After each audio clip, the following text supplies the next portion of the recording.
The Great Hall of the Galactic Hunter Academy fell silent as the holographic screen flickered to life above the gathered students. And every creature in the room held their breath as the sorting results began to appear, one name at a time. Lily Harper stood near the back of the crowd, with her arms crossed over her chest, and her face showing no emotion at all. Though inside, her heart was beating so fast, she thought it might burst right through her ribs and onto the polished floor beneath her feet. She was one of only 12 humans ever accepted into this place, and the weight of that honor felt like a mountain sitting on her small shoulders. The Academy drew students from every corner of the known universe, and Lily could see hundreds of different species packed into this single room, some with scales, and some with fur, and some with skin that seemed to shift colors every few seconds like living rainbows. The Velthari Proctor stepped forward on legs that clicked against the floor like knife blades, and his compound eyes swept across the crowd as he began reading the classifications in a voice that carried no warmth or comfort. Elite class names appeared first in golden letters that seemed to glow with pride, and cheers erupted from different sections of the hall as students learned they had earned the highest honor the Academy could give. Advanced class came next in silver, and then standard class in simple white. And with each announcement, the tension in Lily's chest grew tighter and tighter until she could barely breathe. She watched humans from Earth get sorted into good classes, watched them smile and accept congratulations from their new classmates, and she waited for her own name to appear among them, but it never did.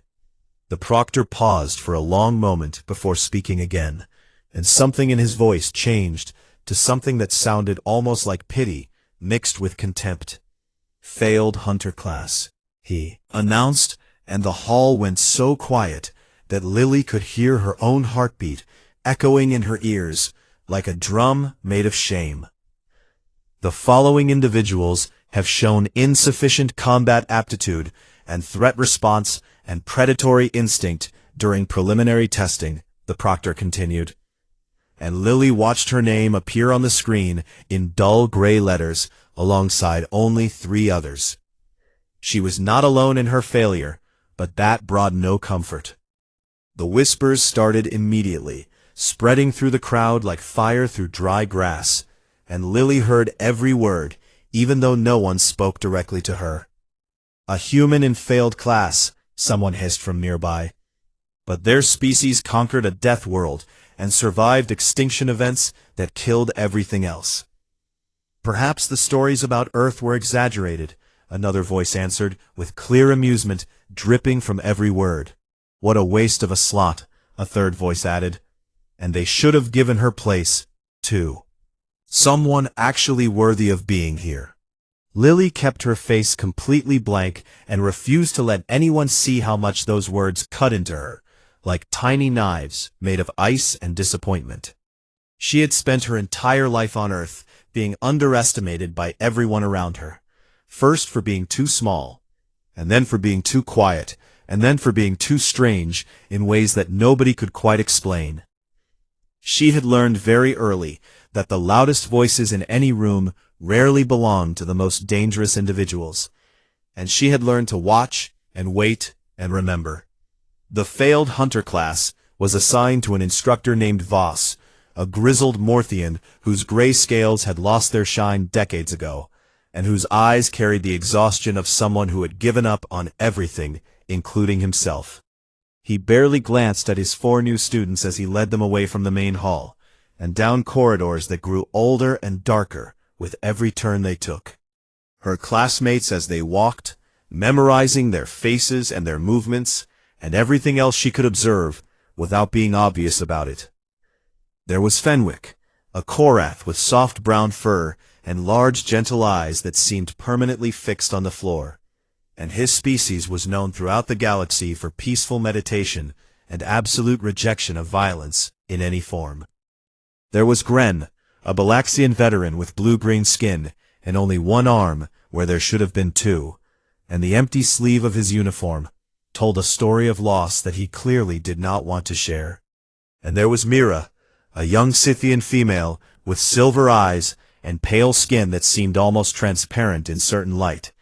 And her people had been genetically bred as servants for other species for so many generations that submission was written into their very bones. They reached a training facility on the outer edge of the academy grounds, and Lily noticed immediately that the building was old and crumbling, and clearly had not been maintained in years. Voss stopped in the center of the main room, and turned to face them with an expression that held nothing but tired acceptance of things that could not be changed. "Listen carefully, because I will only say this once," he began, and his voice carried the weight of someone delivering a death sentence rather than a welcome speech. "You will not become hunters," he continued, without any softness to cushion the blow. "And the Academy keeps the failed class only because politics demands that we give everyone a chance, even when that chance means nothing at all. You will learn basic survival skills, if you can manage even that. And when you graduate, you will be assigned to support roles, where you can do the least amount of damage to yourselves and others. Logistics, perhaps," he said with a shrug of his massive shoulders. "Or communications, if you have any talent for such things. Or maybe maintenance work if you prove yourselves lucky enough to be trusted with simple tools." Fenwick's shoulders dropped even lower than before, and Gren stared at the floor with fists clenched so tight that his knuckles turned pale. And Mira trembled like a leaf in a storm, while tears gathered in her silver eyes. But Lily was not looking at the instructor, or at her defeated classmates. She was looking through the reinforced windows at the far end of the facility, past the security fences and into the vast wilderness that stretched beyond them like a dark ocean of trees and shadows. The hunting grounds, she had learned during her research before arriving at the academy, was a massive enclosed dome filled with creatures captured from every dangerous world in the galaxy. Monsters that students would eventually face in their final trials. Beasts that had killed hundreds of young hunters over the centuries. Predators that existed only to test the courage and skill of those who sought to earn their place in the ranks of true hunters. The title of Hunter. Something moved in the trees just past the perimeter fence. Something massive, with scales that shimmered like oil spreading across water. And Lily felt her breath catch in her throat as she watched it watching her. For just a moment that seemed to stretch into forever, the creature's eyes met hers across the distance, and Lily felt something pass between them that she could not name or explain. It was not fear, though perhaps it should have been. It was recognition. And somewhere deep in her chest, in a place she had almost forgotten existed, something that had been sleeping for a very long time began to wake up. 3 days passed in the failed hunter facility, and during that time, the 4 students accomplished almost nothing that could be called progress by any reasonable measure.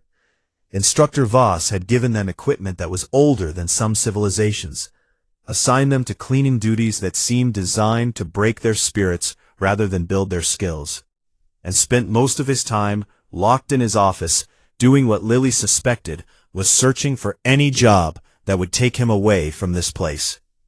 Fenwick had retreated so deeply into meditation that he barely spoke anymore, sitting in corners with his eyes closed and his breathing so slow that sometimes Lily checked to make sure he was still alive. Gren had become bitter and angry, and spent his hours punching walls with his remaining fist until his knuckles bled and healed and bled again, and the look in his eyes said that he blamed himself for ending up here, even though the loss of his arm had been an accident. That could have happened to anyone. Mira moved through the facility like a ghost, barely visible and completely silent, and when anyone spoke to her, she flinched as if expecting to be struck for the crime of existing in their space.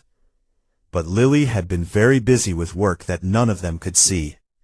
She had memorized the patrol schedules of every security drone that passed near their building, noting the exact times and routes they followed without any variation. She had studied every schematic of the hunting grounds that she could access through the Academy's basic information network, learning the layout of the artificial wilderness down to the smallest detail. And most importantly, she had noticed something that apparently no one else in the entire Academy had ever bothered to observe. The creatures in the hunting grounds were watching the buildings, not randomly and not by instinct, but with purpose and patience and what looked very much like intelligence. Every time Lily walked near the outer windows, she caught glimpses of eyes in the shadows between the trees, and those eyes followed her movements with an attention that felt deliberate and careful. A pack of thorn beasts that all the records said should be violently territorial had gathered near the fence instead of fighting each other for dominance of hunting grounds. A flock of screaming wraiths that supposedly scattered at any sign of movement had built nests in trees that gave them a perfect hue of the training facility.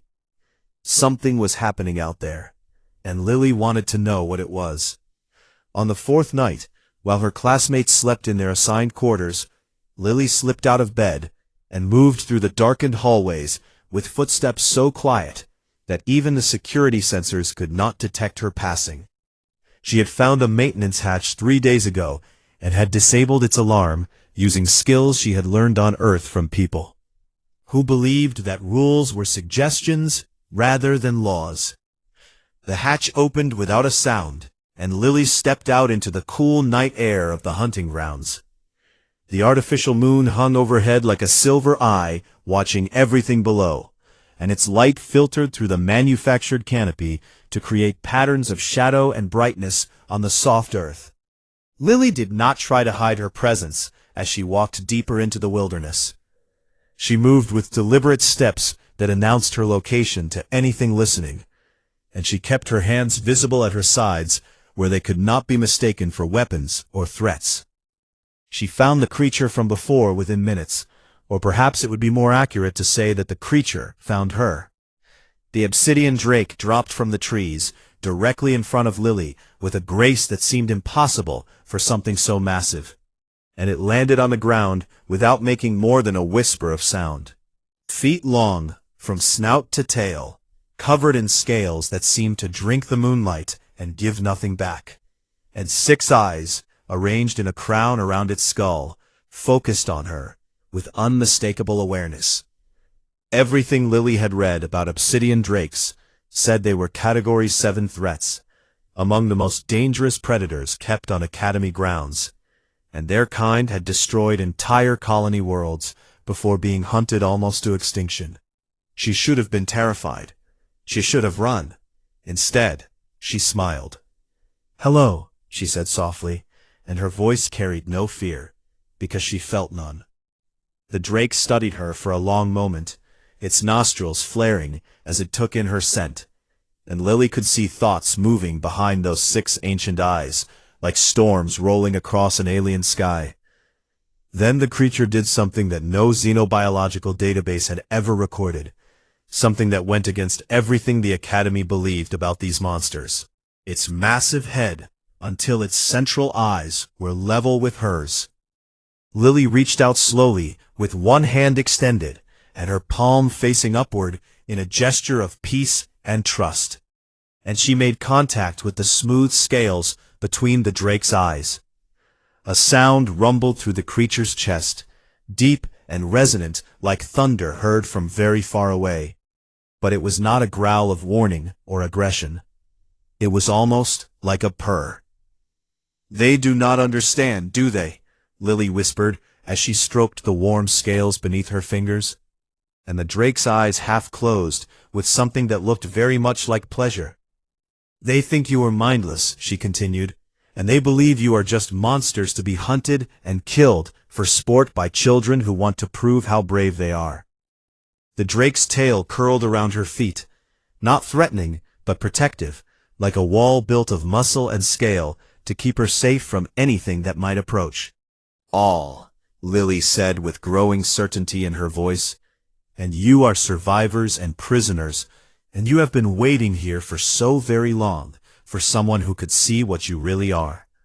A twig snapped somewhere behind her, and Lily turned to find Mira frozen at the edge of the clearing, with her silver eyes wide and her body trembling with absolute terror. The Scythian girl looked like she wanted to scream, but could not find the air to do it, and her legs seemed ready to collapse beneath her at any moment. "Do not scream," Lily said in a calm and gentle voice that carried no judgment or alarm.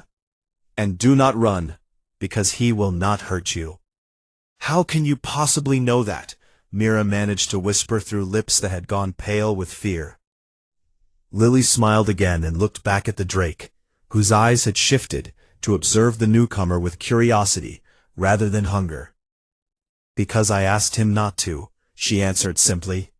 Mira stared at her for a long moment, and then something changed in the young Scythian's face. It was not understanding, not yet, but it was the beginning of something that might become understanding if given enough time and care.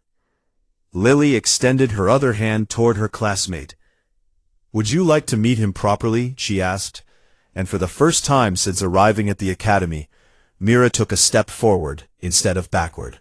By the 5th day, word had begun to spread through the academy like ripples moving across still water after a stone breaks the surface. It started with the groundskeepers, who maintained the perimeter between the academy buildings and the hunting grounds, and they noticed that the creatures near the failed class facility had stopped their usual displays of aggression and territorial behavior. The thorn beasts no longer threw themselves against the fences, or howled challenges at passing students, and the screaming wraiths had fallen silent in a way that made the maintenance workers nervous, in ways they could not explain. Then the security officers began filing reports about anomalies in their monitoring data, noting that creatures were gathering in areas they had never inhabited before. All of them faced the same direction. All of them looked toward the maintenance hatch that Lily had been using every night since her first encounter with the obsidian drake. Instructor Voss finally emerged from his office, and his apathy long enough to conduct an inspection of his students. And what he found in the training yard made him stop in his tracks, with his mouth hanging open in disbelief. His 4 failures were working. Gren stood in the center of the yard drilling combat forms with his remaining arm, and his movements were precise and deadly, and unlike anything Voss had seen in 40 years of military service. The Balaxian had discovered something during his late-night conversations with Lily, and that something had changed everything about how he viewed his disability.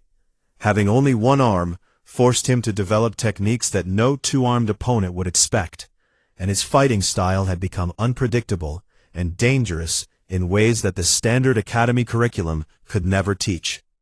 Fenwick sat nearby in his usual meditative pose, but something was different about the Korath now. His eyes were open and alert, tracking every movement in the yard with an awareness that seemed almost supernatural. And Voss realized with growing unease that the gentle creature had transformed his meditation into something far more practical. Fenwick could sense approaching threats before they came into view, could feel the vibrations of footsteps through the ground, could detect changes in air pressure that signaled movement nearby. Mira stood at the edge of the group, practicing something that made no sense to Voss until she opened her mouth, and the voice of the Academy's headmaster came out. Perfect in every detail, from tone to accent to the slight rasp that age had given him. Her species had been bred as servants for generations, and buried in that heritage was an ability to mimic any sound with absolute accuracy. She could reproduce the roar of a thorn beast, or the scream of a wraith, or the voice of any person she had ever heard, and Lily had helped her understand that this was not a mark of servitude, but a weapon of incredible power. "What is happening here?" Voss demanded as he strode into the yard with confusion and anger fighting for control of his expression. Lily stepped forward to meet him, with her hands clasped behind her back, and her face showing nothing but calm confidence. "We are training, instructor," she said simply. "Training for what?" he shot back with frustration bleeding into his voice. "Because you are failed class, and there is nothing for you to train for." "We failed by your standards," Lily replied, without any anger or defensiveness. "And we failed by the standards of people who think hunting means dominance, and who believe that strength can only be measured by violence." She walked past him, toward the outer fence that separated the training yard from the hunting grounds, and Voss felt his blood turn cold as shapes began to emerge from the tree line. Thorn beasts came first, their massive bodies covered in spines that could pierce armor, and they moved with a discipline that should have been impossible for creatures classified as mindless predators. Screaming wraiths descended from the sky in formations that looked almost military, their tattered wings casting shadows across the yard as they landed on fence posts and tree branches. Tunnel crawlers emerged from holes in the earth that had not existed moments before, their eyeless faces turned toward Lily with attention that spoke of loyalty rather than hunger. Venom wings and shadow stalkers and a dozen other species joined the gathering. Creatures that had never coexisted peacefully in the wild, that should have been tearing each other apart in competition for territory and food. They assembled at the fence like an army awaiting orders from their general. And at the center of them, moving through the crowd with casual ease, came the obsidian drake. Voss reached for his weapon with hands that trembled despite his decades of combat experience. But Lily raised one small human hand, and the drake stopped. "They are not monsters," Lily said in a voice that carried clearly across the yard. "And they are intelligent beings who were captured and imprisoned and transformed into training dummies for children who wanted to prove how dangerous they were." She turned to face Voss with eyes that held something he had never expected to see in a student from the failed class. "They have been waiting here for generations," she continued, "waiting for someone who would treat them differently, someone who would see them as something other than targets and trophies." "This is impossible," Voss breathed as he stared at the assembled creatures, "and the bonding protocols and the psychic dampeners and the behavioral conditioning mean that none of this should be possible." Lily smiled, and for the first time Voss noticed that her smile looked exactly like the expression he had seen only once before in his entire life. It was the smile of a legendary hunter who had single-handedly defended a colony world against an invasion fleet. A smile that spoke not of aggression or dominance, but of something far more terrifying: authority. "Humans are not apex predators because we are the strongest or the fastest," Lily said, "and we did not rise to the top of our planet's food chain through size or speed or venom or claws." She gestured to the creatures at the fence, to her classmates who had gathered behind her, to the drake who watched over them all with ancient wisdom in its 6 eyes.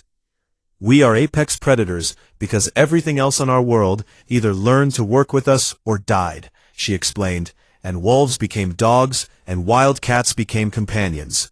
And we turned the most dangerous creatures on Earth into our partners and our families. We do not dominate," she said, "and we do not conquer. We form packs." She looked back at the assembled host of creatures that the Academy had spent centuries calling monsters. "This is my pack," she said with absolute conviction in her voice. And Voss, who had trained thousands of students and fought in dozens of wars and seen things that would break lesser minds, took one step backward without even realizing he was doing it. Because for the first time in his life, he understood what it meant to be prey. The Academy's governing council assembled in emergency session on the morning of the 6th day, gathering in the great tribunal chamber that had not been used for crisis meetings in over a century. Headmaster Jarrell sat at the center of the curved bench that looked down upon the chamber floor, his ancient Korvathi body, still and patient as stone, while his eyes watched everything, with the wisdom of 300 years of service to this institution. Around him sat representatives from every major species in the Galactic Confederation, and their faces displayed emotions ranging from outrage to fear to carefully hidden fascination with what was happening at their prestigious academy. Lily stood alone in the center of the chamber, her hands at her sides and her back straight, her eyes meeting theirs without any trace of submission or apology. Behind the reinforced glass walls that surrounded the tribunal, visible to everyone present, the creatures of the hunting grounds had gathered in numbers that had never been recorded in Academy history. Thousands of them now, watching in perfect silence, waiting for something that only they seemed to understand. "You have disrupted the fundamental purpose of this academy," Jrel said in a voice that rumbled like distant mountains shifting in their sleep. "And the hunting grounds exist to test students against genuine threats, and you have compromised their integrity beyond repair." "With respect, Headmaster," Lily replied without any hesitation, "the hunting grounds never provided genuine tests for anyone." She paused to let her words settle before continuing. "You captured creatures from their home worlds," she said, "and you stripped away everything that made them truly dangerous in their natural environments. You put them in cages and called them monsters, and you let students kill them in controlled conditions where the outcome was never really in doubt. Hunting," she concluded, "and that is slaughter dressed up in fancy uniforms and academy traditions." A Velthari representative clicked his mandibles together in a sound that indicated extreme agitation among his species. "The human speaks of slaughter," he said with venom dripping from every syllable, "while she builds an army of monsters behind our walls and threatens everything we have built here." He leaned forward, with his compound eyes fixed on her face. "What is your intention?" he demanded. "Because is it revenge against those who placed you in the failed class, or is it conquest of the academy itself?" Lily did not flinch from his accusation. "Communication," she answered simply. The chamber fell so silent that the soft hum of the environmental systems sounded like thunder. Lily took a step forward and raised her voice so that everyone present could hear her clearly. "For 400 years," she began, "the Galactic Confederation has classified dozens of species as mindless beasts to be eliminated wherever they are found. Not finished.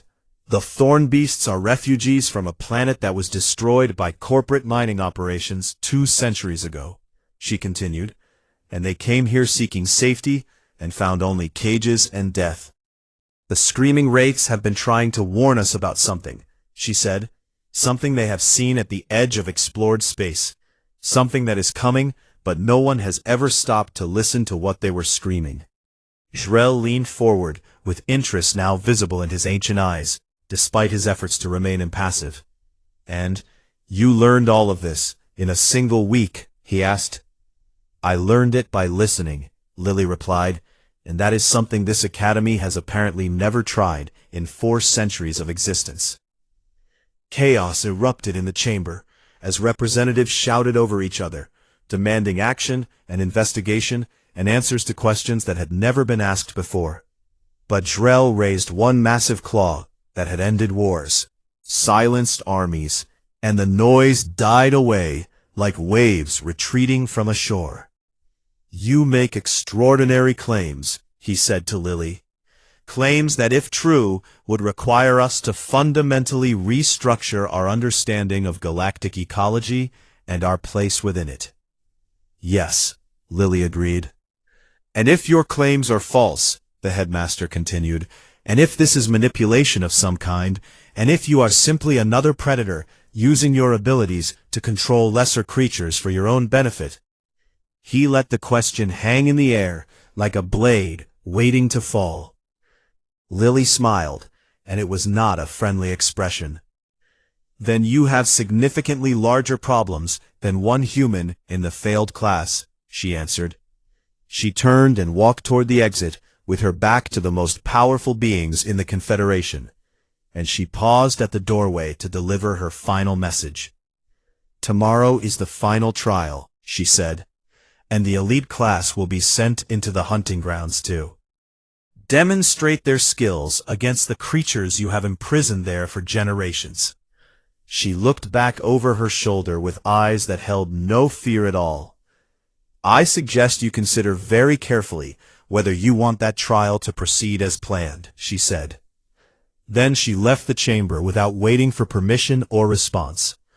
Behind the reinforced glass, the creatures began to move, dispersing into the artificial wilderness with purpose and intention that could no longer be mistaken for instinct. Every member of the council understood without needing to say it aloud. The war, if it came to that, would not be the one-sided slaughter they had always assumed it would be. The morning of the 7th day dawned gray and heavy across the academy grounds, with the atmospheric processors generating clouds that pressed down on everyone below like a physical weight of anticipation and dread. The elite class had gathered at the main entrance to the hunting grounds, 50 students, representing the finest predatory species in the entire Galactic Confederation, each one trained from birth to be a perfect killer. They wore the best equipment that technology could provide, carried weapons that could level buildings, and had spent months preparing for this moment when they would prove themselves worthy of the hunter title. But they did not look confident. The creatures had changed position during the night, abandoning their scattered territories and isolated hunting grounds to form something that looked disturbingly like a military perimeter around the entire wilderness dome. Nothing could enter or leave the hunting grounds without passing through their ranks, and every eye in that vast assembly was fixed on the academy with patience that seemed infinite. Headmaster Jarrell stood on the observation platform above the gathering, his ancient gaze fixed on the small human woman who had transformed 4 centuries of tradition into chaos in less than a week. Lily waited at the boundary line, with Fenwick and Gren and Mira standing beside her, the 4 failures who had become something that no one could name or categorize. The obsidian drake that Lily had named Cade rested behind them like a mountain made of shadows and scales, and his 6 eyes watched the elite class with an expression that might have been amusement. "This trial is cancelled," announced the elite class instructor with barely contained fury, shaking his voice, "because the integrity of the testing environment has been compromised beyond any possibility of fair evaluation." "The trial continues," Jarrell said quietly from his vantage point. Platform. Every head turned to stare at the ancient headmaster with shock and confusion. "But with a modification," he added as he began descending from his elevated position with deliberate slowness. He moved like the geological formation his species resembled, patient and unstoppable, until he stood directly in front of Lily. "The purpose of the Hunter Academy," he began, "is to prepare young people to face the dangers of an uncaring universe, to protect colony worlds from threats, to defend trade routes that civilization depends upon, to ensure that intelligent life can grow without being consumed by the darkness between the stars." He paused to study her face with eyes that had seen empires rise and fall. "If what you claim is true," he continued, "if these creatures are not mindless beasts, but thinking beings capable of alliance and communication, then the Academy must change everything it has believed for 400 years. But if you have simply found a way to control them," he said, "to add their strength to your own through some trick or manipulation, without their understanding or consent, then you are the greatest threat this institution has ever faced." "What are you proposing?" Lily asked, without any fear in her voice. "Enter the hunting grounds alone," Jarrell answered, "with no weapons and no equipment and no classmates to protect you." The crowd stirred with murmurs of surprise and concern, but the headmaster continued without pause. "The creatures will have full freedom to act according to their true nature," he explained, "and if they protect you by choice, If they follow you because they want to, then you will have proven your claims beyond any doubt. And if they attack me, Lily asked, then you die, Jrel replied simply, and everyone learns a valuable lesson about trusting humans. Lily looked at Cade, at the vast assembly of creatures that had gathered because of her promises and her vision of a different future. She had asked them to trust her, to believe that she could change things, to risk everything on the word of one small human who had been discarded by her own people and placed in a class meant for failures. I accept, she said. She walked through the boundary line alone. The hunting grounds swallowed her into their depths, and silence fell over the artificial wilderness like a blanket made of anticipation. For 3 hours, the Academy watched through drone feeds as Lily moved through the trees and across clearings and along paths that had been walked by thousands of doomed creatures before her. Predators approached her from every direction, beasts that should have seen her as nothing more than easy prey, monsters that had killed hunters far stronger and better equipped than she would ever be. None of them attacked. The thorn beast parted to let her pass like an honor guard escorting royalty, their spines lowered in respect, then raised in threat. The screaming wraiths descended from the sky to circle above her head, their voices finally silent because they no longer needed to scream warnings that no one would hear. Tunnel crawlers emerged from the earth, not to drag her under, but to show her safe paths through dangerous ground. When she reached the center of the hunting grounds, the most heavily fortified area where the deadliest creatures had been contained in reinforced enclosures, she found them waiting for her.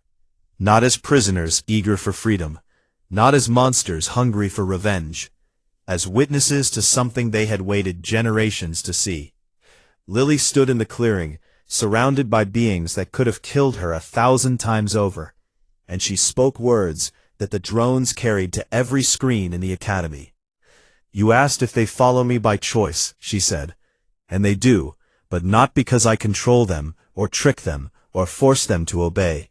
Directly at the nearest drone, with eyes that burned with absolute conviction. They follow me because I offered them something that no one else in 400 years has ever given them. Respect. The creatures began to move, not away from her, but closer, gathering around her, in circles that grew larger and larger as more and more of them joined. Predators stood beside prey, ancient enemies who had fought for millennia, now standing as allies. Species that had never known peace, finding it in this moment, around one small human who had refused to see them as monsters. This is what humans do, Lily said to the cameras and the watching Academy and the galaxy beyond, because we do not conquer, and we do not dominate, and we do not destroy everything that frightens us. We find the things that everyone else fears, she continued, and we make them family. We take wolves and turn them into loyal companions, she said, and we take fire and turn it into warmth. Take the darkness itself and fill it with light. She raised her hands toward the artificial sky, and the creatures raised their voices with her, in a sound that had never been heard in the history of the galaxy. Not a roar of challenge, or a scream of rage, a song of belonging. When Lily emerged from the hunting grounds hours later, the elite class parted before her like water flowing around a stone, their weapons hanging forgotten at their sides. Their predatory instincts, the very thing that had marked them as superior to everyone else, seemed suddenly small and primitive compared to what they had witnessed. Headmaster Jrel stood where she had left him, his ancient face unreadable as stone. "What would you have of us?" he asked finally. Lily smiled, and this time it was warm and genuine and full of hope for a future that had not existed before this moment. "A conversation," she answered, "a real one between species that have been too afraid to truly see each other for far too long."